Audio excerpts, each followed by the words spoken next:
रामपुर नाम के गांव में राजू अपनी माँ रमा और पिता रघुवीर के साथ रहता था।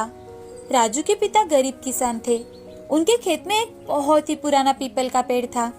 उनके पास थोड़ी बहुत ही जमीन थी, जहाँ रघुवीर और रमा मेहनत कर अपना और अपने बेटी की जरूरत पूरी करने की कोशिश करते, क्योंकि उनके घर के हालात बहुत ही खराब थे, जिस कारण राजू स्कूल में भी नहीं जा पा रहा था। लेकिन फिर भी रघुनाथ ने उस पेड़ को बिना काटे बाकी की जमीन पर ही मेहनत करता, और राजू एक बड़ा ही समझदार और मेहनती लड़का था। अपनी 10 साल की उम्र में ही उसने अपने माँ पिता को खेतों में मदद करना शुरू कर दिया। वो कुछ देर अपने माँ पिता को मदद करता, और जैसे जैसे धूप बढ़ जाती तो वो पेड़ के नीचे छांव में आकर बैठकर खेलने लगता और देर देर तक पीपल के पेड़ से बातें करता। एक दिन राजू पेड़ से बात कर रहा था। राजू डरकर यहाँ वहाँ देखने लगता है। अरे राजू, तुम डर क्यों रहे हो? तुम तो मुझे अपना दोस्त मानते हो ना, हर रोज मुझसे बातें करते हो। क्या तुम सच में मेरे दोस्त बनोगे? हाँ जरूर, लेकिन मेरी एक शर्त है कि तुम ये बात किसी को नहीं बताओगे कि मैं तुम्हारा दोस्त हूँ और तुमसे बातें करता हूँ। क्यों? जिस दिन ये बात तुम किसी और को बताओगे, उसी दिन मैं यहाँ से चला जाऊंगा। नहीं दोस्त, मैं तुम्हें यहाँ से कहीं नहीं जाने दूंगा। मैं ये बात किसी को नहीं बताऊंगा। अब राजू और पेड़ दोनों पक्के दोस्त बन जाते हैं और हर रोज एक दूसरे से बातें करने लगे। एक दिन की बात है, राजू खेत में काम कर रहा था तो रमा और रघुनाथ पेड़ के नीचे पानी पीने आते हैं। तो राजू की माँ रघुनाथ से, देखिए ना, हमारा बेटा कितनी जल्दी बड़ा हो गया। खेलने कूदने की आयु में ही उसे कितनी समझ आ गई है। नहीं रमा, ये तो हमारी गलती है। हमारी परिस्थिति के कारण हमने राजू से उसका बचपन छीन लिया है। ये तो उसके पढ़ने लिखने के दिन हैं। लेकिन देखो, किस्मत ने हमसे तो पूरी जिंदगी मेहनत करवाई, अब हमारे बेटे के नसीब में भी। बोलते बोलते रघुनाथ और रमा की आंखें नम हो जाती है। पीपल का पेड़ ये हर रोज देखता था। रघुनाथ, रमा और राजू की परिस्थिति देख पीपल के पेड़ को भी उनकी दया आती थी। एक दिन राजू पीपल के पेड़ की ओर देखकर, मेरे माता पिता इतनी मेहनत करते हैं, लेकिन फिर भी हम इतने गरीब हैं। मुझे भी पढ़ना है, लिखना है। जब मेरे दोस्त स्कूल में जाते हैं तो मुझे भी लगता है कि मैं भी स्कूल जाऊं।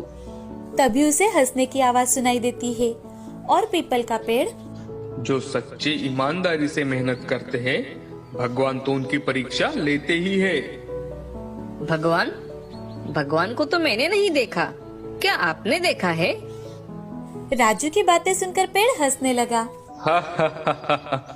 राजू, भगवान हर जगह होते हैं। मुझ में भी भगवान है और तुम में भी भगवान है। भगवान हर जगह होते हैं। तो फिर भगवान जी सबको खुशी क्यों नहीं देते? राजू, मेहनत सबको करनी पड़ती है। हर इंसान को हर चीज आसानी से नहीं मिलती। लेकिन मेरे माता पिता तो बहुत मेहनत करते हैं, फिर भी हम गरीब क्यों हैं? अब राजू पेड़ से बातें करते करते वहीं पर सो जाता है। कुछ वक्त बीत जाने के बाद रमा पेड़ के नीचे पानी पीने के लिए आती है और देखती है तो वो जोर जोर से रघुनाथ को आवाज देने लगती है। सुनिए जी, जल्दी आइए, सुनिए, देखिए तो ये राजू के पास।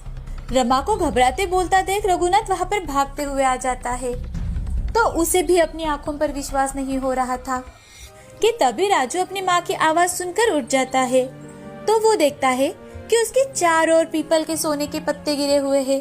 ये देख राजू बहुत ज्यादा खुश हो जाता है और वो अपने पिताजी से, पिताजी, ये तो सोने के पत्ते हैं ना?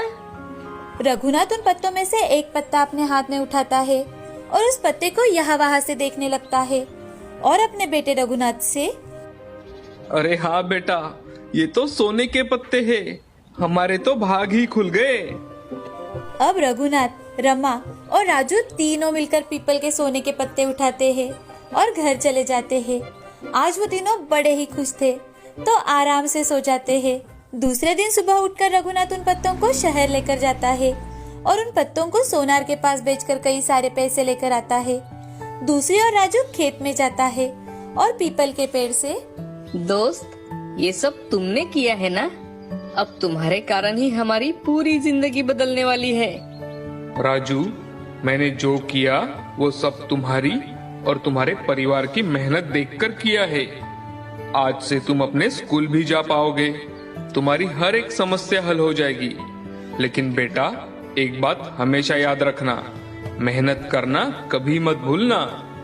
अब रघुनाथ शहर से वापस आ जाता है और उन पैसों में से कुछ पैसों से वो अपने लिए कुछ जमीन खरीदता है, जिसमें वो और ज्यादा मेहनत कर सके और अपने बेटे को अच्छा भविष्य दे सके। अब सभी खुशी खुशी रहने लगे। इस कहानी से हमें ये सीख मिलती है कि सब्र का फल मीठा होता है। हमें हमेशा हताश ना होकर मेहनत करनी चाहिए।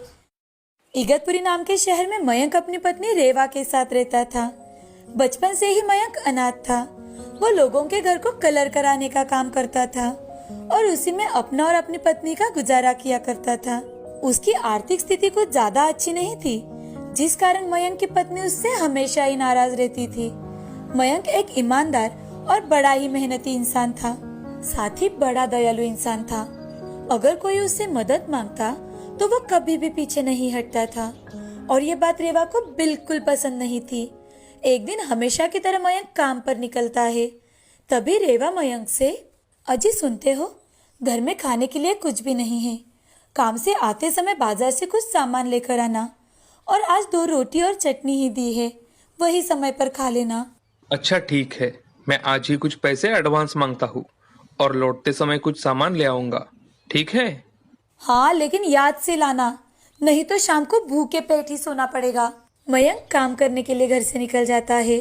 अब वो अपना काम शुरू कर देता है। दोपहर के समय घर का मालिक उससे बात करने के लिए आ जाता है तो मयंक उससे, नमस्ते सर, आज मुझे कुछ पैसे चाहिए थे। अरे भाई, 2 दिन के पहले ही तो तुमने 2000 रुपए लिए थे। अब काम पूरा होने के बाद ही तुम्हें बाकी के पैसे मिलेंगे। सर, 500 रुपए तो दे दीजिए। नहीं नहीं, अब सारा काम खत्म होने के बाद ही पैसे मिलेंगे। ठीक है, जैसा आपको सही लगे। काम करते करते दोपहर हो चुकी थी। अब मयंक रोटी खाने के लिए घर से थोड़ी ही दूर पर एक पेड़ के नीचे जाकर बैठ जाता है और वो सोचने लगता है। तभी मन ही मन, अब अगर मैं शाम के समय कुछ सामान लेकर नहीं गया तो रेवा तो आज बहुत बड़ा बवाल कर देगी। लेकिन आखिर उसका भी सही है, भूखे पेट सोना बड़ा मुश्किल हो जाता है। लेकिन अब मैं क्या करूं? हाँ, मैं एक काम करता हूँ, ये रोटी ऐसे ही रख देता हूँ ताकि रेवा रात के समय पेट भर तो खाना खा सके। कल का कल देख लेंगे। उसे झूठ बोल दूंगा कि मैंने बाहर ही कुछ खा लिया था। मयंक सोच ही रहा था कि तभी वहाँ पर एक साधु आ जाते हैं और साधु मयंक से, बेटे, मैं 2 दिन से भूखा हूँ, मुझे बहुत भूख लगी है, क्या तुम मुझे कुछ खाने को दे सकते हो? साधु के ऐसे कहते ही मयंक को उन पर दया आ जाती है और वो बिना कुछ सोचे ही उन्हें अपने हिस्से की रोटी दे देता है। ये लो बाबा, मेरे पास ये रोटी और चटनी है, आप यही बैठकर खा लीजिए। साधु खाना खाने के लिए वहीं पर बैठ जाते हैं। खाना खाकर साधु मयंक से, बेटा, तुम क्या काम करते हो? मैंने तुम्हारी रोटी तो खा ली, लेकिन मुझे इतनी भूख लगी थी कि मैंने तुम्हारे बारे में सोचा ही नहीं। अब तुम क्या खाओगे बेटा? बाबा, मैं लोगों के घरों को कलर करने का काम करता हूँ, उससे जो थोड़ा बहुत पैसा मिलता है उससे ही मेरा घर चल जाता है। बचपन से ही मैं अनाथ हूँ बाबा, और घर में मेरी पत्नी और मैं दोनों ही हैं। बेटे, उन पैसों में तुम्हारे घर का गुजारा तो होता है ना?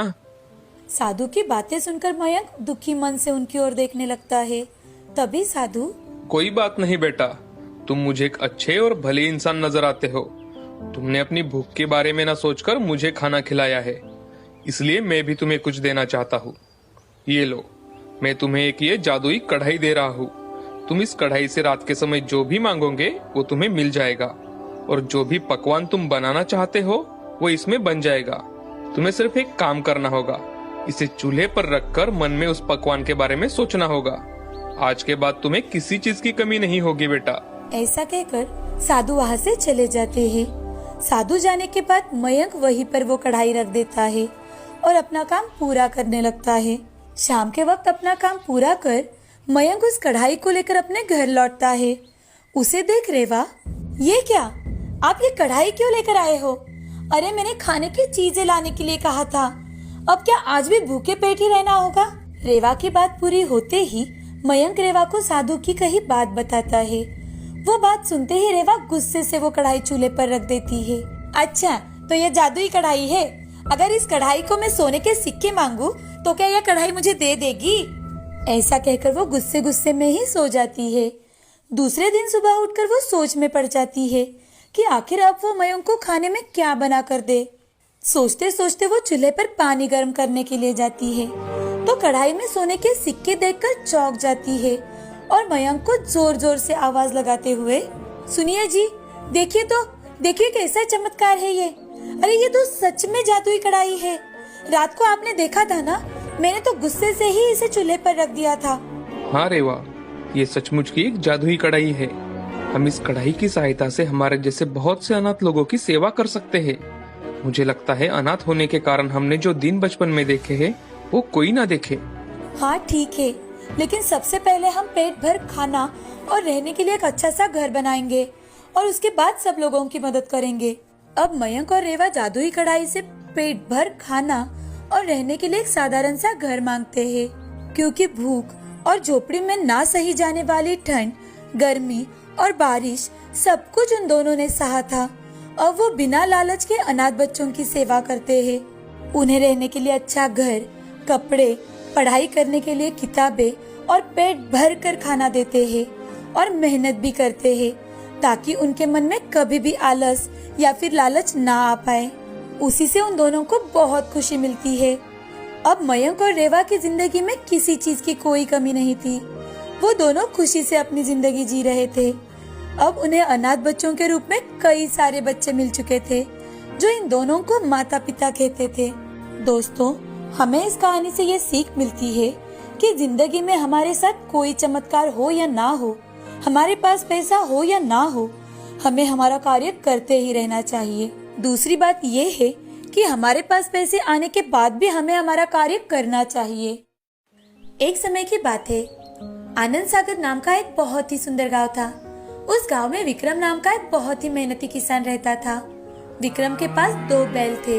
विक्रम हर रोज सुबह जल्दी उठकर अपने खेत पर जाता और पूरे दिन भर कड़ी मेहनत करता था। वो अपने खेत की जुताई करता। जुताई का काम पूरा हो जाने के बाद कुएं से पानी निकालकर खेत की सिंचाई करता। खेती के इन सभी कामों में विक्रम की पत्नी भी उसकी मदद करती। इस साल विक्रम ने अपने खेत में तरबूज की फसल लगाई थी और जितनी विक्रम ने इस साल मेहनत की थी, उसकी फसल भी इस साल उतनी ही अच्छी आई थी। तरबूज बड़े बड़े हो जाने के बाद विक्रम सारे तरबूजों को इकट्ठा करता है और बैलगाड़ी में भरकर उन्हें बेचने के लिए मंडी लेकर जाता है। लेकिन इस साल मंडी में तरबूजों की अच्छी कीमत नहीं मिल रही थी, इसीलिए विक्रम अपने सारी तरबूजों को लेकर घर लौट आता है और उदास होकर घर के बाहर सोचते हुए बैठ जाता है। तभी विक्रम के चाचा विक्रम के घर के पास से गुजर रहे होते हैं। वो विक्रम को इतना उदास और निराश बैठा देख विक्रम के पास जाते हैं और विक्रम से, अरे विक्रम बेटा, क्या हुआ? इतने उदास होकर क्यों बैठे हो? तुम्हें तो इस साल फसल भी अच्छी हुई है, फिर समस्या क्या है बेटा? अरे चाचा, इस साल फसल तो मुझे बहुत अच्छी हुई है, लेकिन मंडी में तरबूजों के दाम बहुत गिर चुके हैं, इसलिए मैंने वहाँ एक भी तरबूज नहीं बेचा। बस इतनी सी बात। तुम ऐसा करो, बैलगाड़ी में भरकर सारे तरबूज किसी सड़क पर बेचने ले जाओ। तुम मंडी में तरबूज ना बेचकर सीधे लोगों को बेचो। पिछले साल मेरे एक दोस्त ने भी ऐसा ही किया था, उसे बहुत अच्छी कमाई हुई थी। ऐसा कहकर चाचा वहाँ से चले जाते हैं। अगले ही दिन विक्रम तरबूज बैलगाड़ी में भरकर उन्हें सड़क पर बेचने के लिए निकलता है। विक्रम उसकी तरबूज की बैलगाड़ी एक भीड़भाड़ वाली सड़क पर खड़ी कर देता है। विक्रम के बढ़िया तरबूज लोग हाथों हाथ खरीद लेते हैं। देखते ही देखते विक्रम के सारे तरबूज बिक गए। उस दिन विक्रम को बहुत अच्छी कमाई हुई। विक्रम खुश होकर अपने घर के लिए लौटता है। इधर विक्रम के घर के पड़ोस में चंदू नाम का एक बहुत ही आलसी किसान रहता था।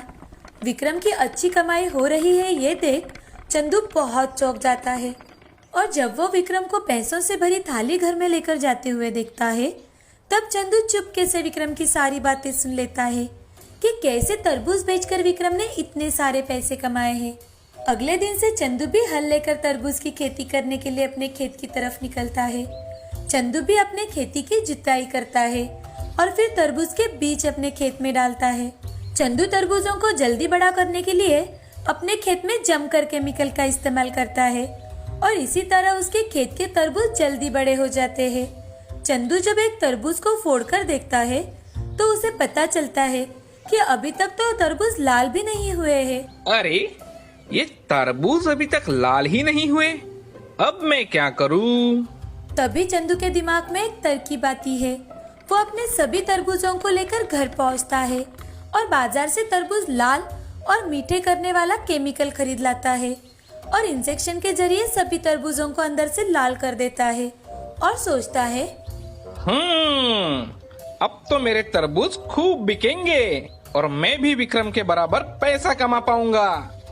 ऐसा सोचकर अगले दिन चंदू भी सड़क के किनारे एकदम विक्रम के नजदीक ही अपने तरबूज मात्र 2 रुपए किलो में बेचने बैठ जाता है। लेकिन फिर भी कोई उसके पास से तरबूज खरीदते नहीं। लोग सिर्फ विक्रम के तरबूज खाना ही पसंद करते हैं। आइए भाई साहब, आइए, ताजा मीठे और प्राकृतिक तरीके से लाल तरबूज खाइए। चंदू को यह सब देखकर बहुत गुस्सा आता है कि कोई उसके पास तरबूज खरीदने के लिए नहीं आ रहा। वो सोचता है, मुझे किसी भी तरह इस विक्रम के बच्चे को ठिकाने लगाना ही पड़ेगा। आज रात में विक्रम के सारे पैसे ही चुरा लूंगा। उस रात चंदू चुपके से विक्रम के घर में खिड़की से झांककर देखता है तो उस वक्त विक्रम पैसे गिनकर संदूक में रख रहा होता है। जब विक्रम और उसकी पत्नी सो जाते हैं तो चंदू चुपके से उनके घर में जाता है और पूरी संदूक उठाकर भाग जाता है।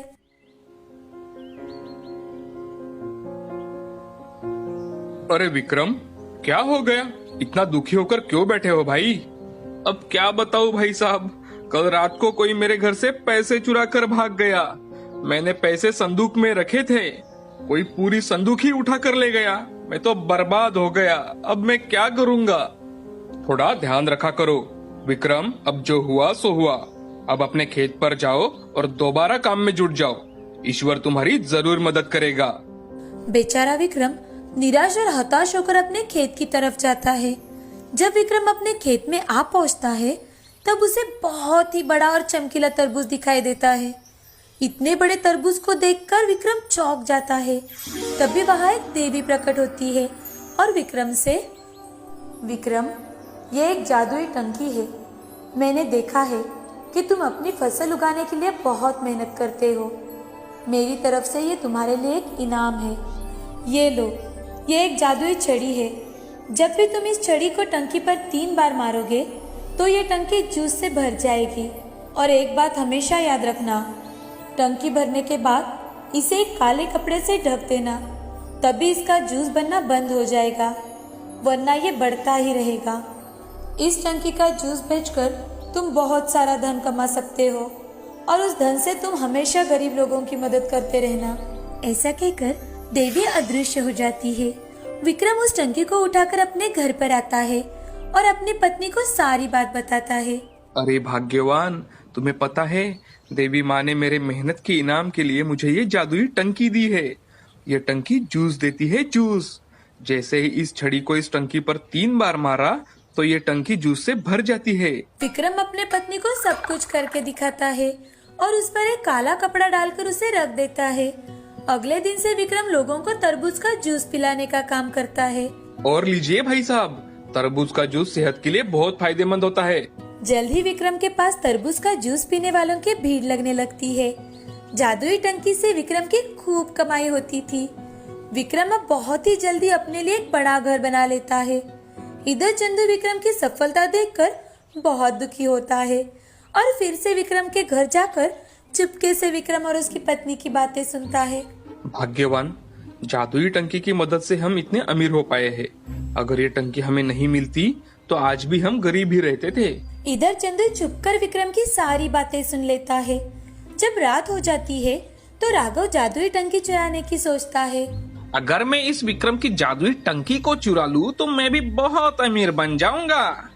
हाँ, और इस टंकी को लेकर मैं यहाँ से बहुत दूर किसी गांव में चला जाऊंगा ताकि मेरा पता किसी को ना चले। चंदू आहिस्ता आहिस्ता चोरी छुपे विक्रम के घर में घुस जाता है और विक्रम की जादुई टंकी और छड़ी लेकर भाग जाता है। टंकी को किसी दूर गांव में ले जाने के लिए चंदू टंकी को नाव में रख लेता है और नाव से नदी पार करने लगता है। तभी उसके मन में ख्याल आता है, अब मैं भी इस जादुई टंकी का थोड़ा सा जूस टेस्ट ही कर लेता हूँ।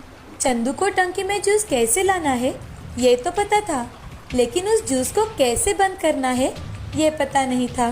छड़ी को 3 बार टंकी पर मारकर चंदू टंकी जूस से भर लेता है, लेकिन बहुत कोशिश करने के बाद भी टंकी से जूस निकलना बंद नहीं होता। धीरे धीरे से पूरी नाव जूस से भर जाती है और चंदू भी उस नाव के साथ साथ नदी में डूब जाता है।